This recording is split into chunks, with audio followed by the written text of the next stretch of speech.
8:45 থেকে ধরেন 9টার ভিতরে ব্যাটারি চালিত একটা ব্যাটারি আপনার চালিত গাড়ি চার্জিং অবস্থা ছিল।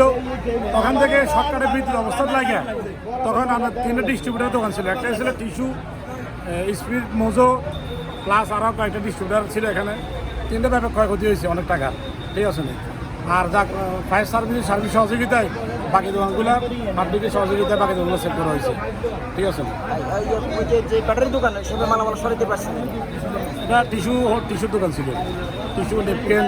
ব্যাটারি দোকান থেকে মালামাল সরাইতে পারছে। হ্যাঁ, সরাতে পারছে। কিছু মাল ক্ষয়ক্ষতি হয়েছে আর 3টে ডিস্ট্রিবিউটারের মাল ব্যাপকভাবে ক্ষয়ক্ষতি হয়েছে। ধন্যবাদ। যে এখানে একটি ব্যাটারির দোকান ছিল, অটো ব্যাটারির দোকানে ব্যাটারি বিস্ফোরক হয়ে এখানে আরও চিপস সহ বিভিন্ন দোকান ছিল। 3-4টা দোকান অলরেডি পুড়ে ছাই হয়ে গেছে। পিছনে সম্ভবত বাড়িঘর আছে, ওইখানেও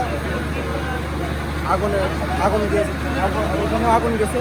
এখনও ফায়ার সার্ভিস প্লাস চট্টগ্রাম থানা প্রশাসন আছে, এখনও সাধারণ মানুষও আমরাও আছি, আমরা কাজ করতেছি।